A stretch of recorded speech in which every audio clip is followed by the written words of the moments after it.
bathed in golden sunlight. Birds chirp, rustles the trees. A cozy picnic blanket, a wicker basket, wine, an excited golden retriever or moose who's sniffing around. The grass is lush, with wildflowers blooming sporadically, and in the distance, a pond reflects the warm hues of the setting sun. Children laugh and play nearby, their joy echoing through the park. A soft melody from a street musician's violin drifts in the background, adding to the serene atmosphere. Jack and Lucy, a couple in their early 30s, sit cross-legged. They exchange. Jack adjusts his position, casually wiping his hands on his jeans. Lucy tucks a loose strand of hair behind her ear, glancing at him expectantly. The air between them is thick with anticipation. Glances at the picnic basket. Inside, the velvet box he's been carrying for weeks. Meanwhile, Lucy observes over the napkin on her lap, unaware that she's mirroring Jack's anxiety.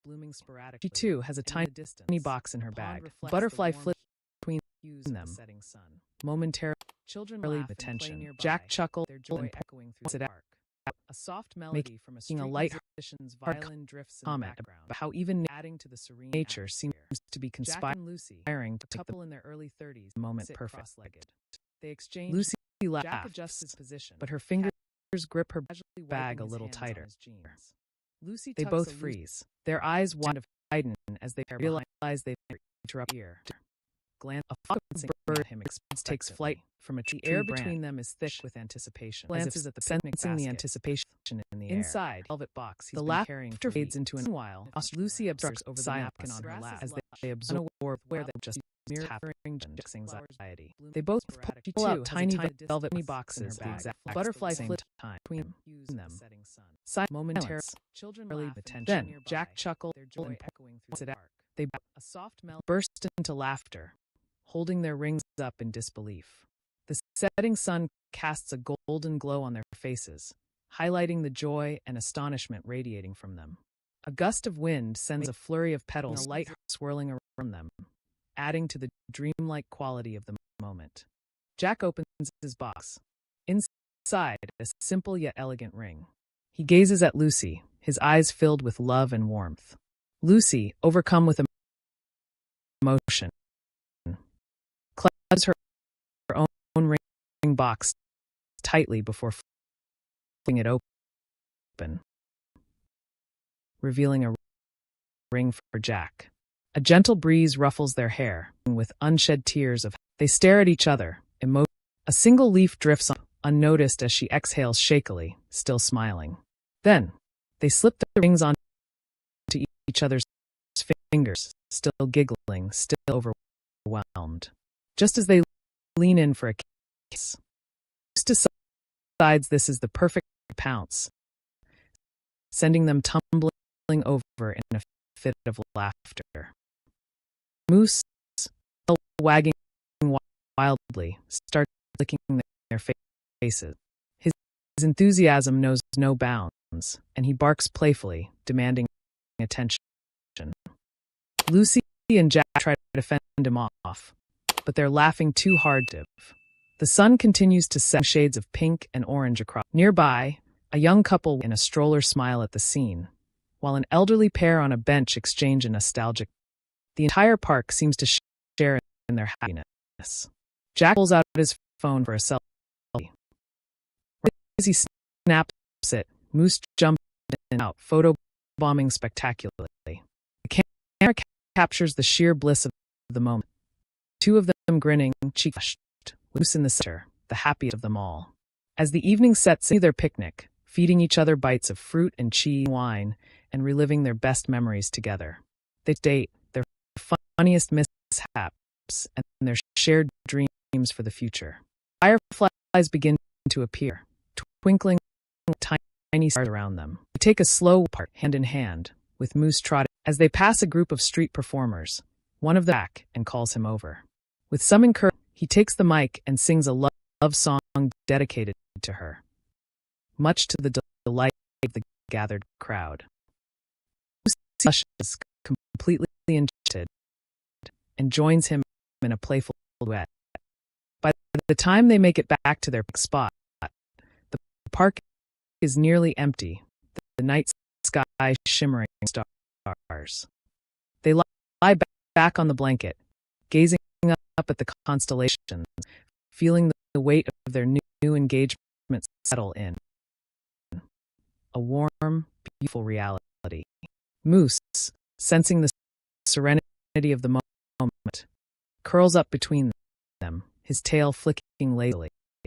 Jack reaches for Lucy's hand, squeezing it gently.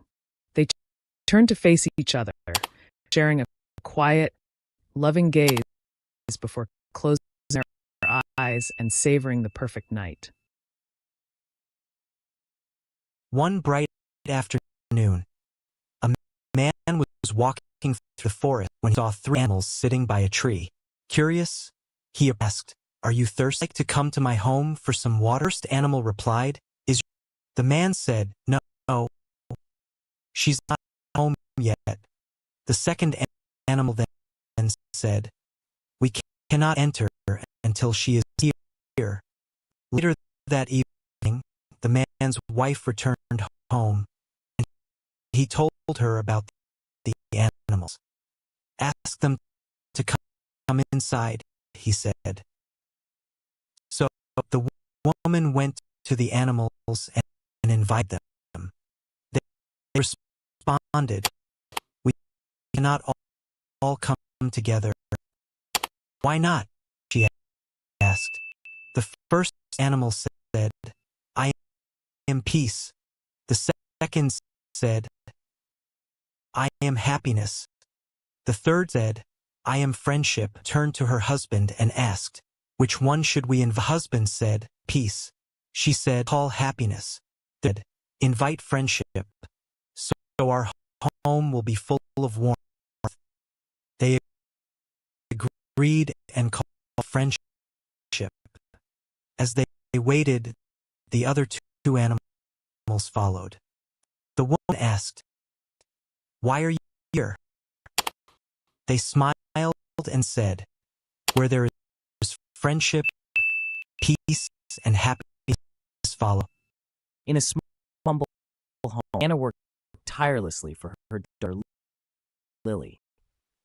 Every day was a struggle, as Anna juggled jobs, skipping meals, and mending her worn shoes, all to ensure Lily had books and a better life. Despite the hardships, Anna never complained, focusing solely on Lily's happiness. One day, Lily noticed her mother's shoes with holes and felt guilty. She asked, "Mama, why don't you buy new shoes?" Anna smiled and replied, "My dear, my feet are fine. Your dreams matter most." This profound lesson in selflessness shaped Lily's view of love. As she grew up, love lies in the quiet sacrifice, a legacy that would forever live. I never thought it would happen, but one best friend was talking behind my back. We had been friends for years, shared everything, and trusted each other with secrets. But one day, I overheard a conversation where she was saying things about me, things that weren't true. At first, I didn't want to believe it. I thought maybe she understood. But as I thought more, it became clear. I felt hurt and betrayed. I didn't know how to confront her. When I finally did, she didn't even deny it. She said she didn't mean it. But the damage was already done. It was hard, but I realized that sometimes people change, and not all friendships last forever. I learned the hard way that trust is fragile, and since it's broken, it's hard to rebuild. It wasn't easy, but in the end, I decided to move on, knowing I deserved friends who would always have my back.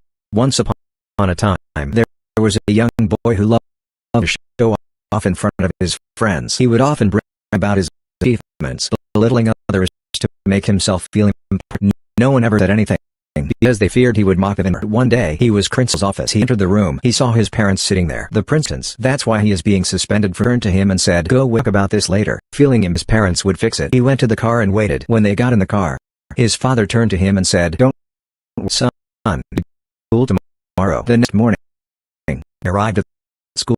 The principal was standing by the door, holding a box filled with old books and papers. She said, "You will spend the next 2 weeks helping organize a library." The boy turned to his father. "Please, Dad, can't you fix this?" His father replied, "This is our decision, son. Your mother and I will never tolerate arrogance. We do others unfair and hurt parents. We have a responsibility, not just for you, but to a person who treats others with kindness." In a small village, there lived a young girl named loved reading stories of great afraid to try things on her own. Once the village organized a talent show, and Lily dreamed of singing on stage, but she feared people might laugh at her voice. Her grandmother, who had always been her guide, saw her hesitation and said, "True courage isn't about being perfect, about trying even when you're afraid." On the day of the talent show, Lily decided to give it a chance. When it was her turn, her hands shook, and she felt nervous. She started singing, but her voice cracked, and she almost stopped. Then she remembered her grandmother's words. She took a deep breath and kept singing, even though she was nervous. When Lily finished, the crowd remained silent for a moment, and she feared they would laugh. But they stood up and clapped, cheering for her bravery. Her grandmother walked to her, smiling warmly, and said, "Lily, it's not about being perfect. It's about facing your fears and trying anyway." Lily realized that courage came from no matter the. From then on, she knew that taking the first step was the money challenge. Ella loved writing stories, publishing her own book. Every time she sent her work to publishers, frustrated, Ella began to think her dream impossible. One afternoon, feeling defeated, she walked to her favorite library. She sat in a quiet corner, staring at the bookshelves, tears in her eyes. An elderly librarian approached her gently. "Why the sadness, dear?" the librarian asked. Ella sighed. "No one likes me. I'm not good enough." The librarian smiled warmly. "Do you know how these books?" she asked, gesturing to the shelves. Acted many times before finding the right, but their authors didn't stop. They revised, they learned, and they tried again. Writing isn't about instant success. It's about growth and persistence. These words stayed with Ella. She stopped focusing on the rejections and started improving her craft. She read more, practiced daily, and listened to feedback. Months later, Ella sent out her manuscript again. This time, with confidence in art. There was a woman named Dem who spent most of the days rushing around, checking things off her to-do list. Errands, meetings. She always felt like it was busy, but never really happy. One afternoon, after a long day, she sat on a bench in the park, feeling exhausted. As she sat there, she noticed a girl playing with a ball. Emma smiled out thinking. The joy on this was so simple, yet so pure. It made Emma realize something and realize that joy doesn't always come from big accomplishments or breaking off tasks. Sometimes, it's in the small, quiet moments, like taking a break, enjoying the sun, or just being present. That day, Emma decided to slow down and appreciate the little things more. She started spending time with her loved ones, enjoying nature, and being kind to herself. The lesson? Joy is something you find later. It's something you can choose in the present, in the small moments that make life special. There was a young man named Tom, who was always unsure about the path he wanted to take in life. His friends were all heading in different directions. Some were starting businesses, others were traveling the world. Tom felt lost, thinking he needed to do what everyone else was doing. One day, Tom sat down with his grandmother, who had always been a calm and wise presence in his life. She asked him, "Tom, you try and follow everyone else's steps?" He shrugged and said, "I don't know. I just want to be successful." He smiled and said, "Same for everyone. It's about finding content, not just what others expect." Tom thought about it for a long time. Over the next few months, he started focusing on what he truly enjoyed, helping others and learning new skills. Slowly, he realized his path was different.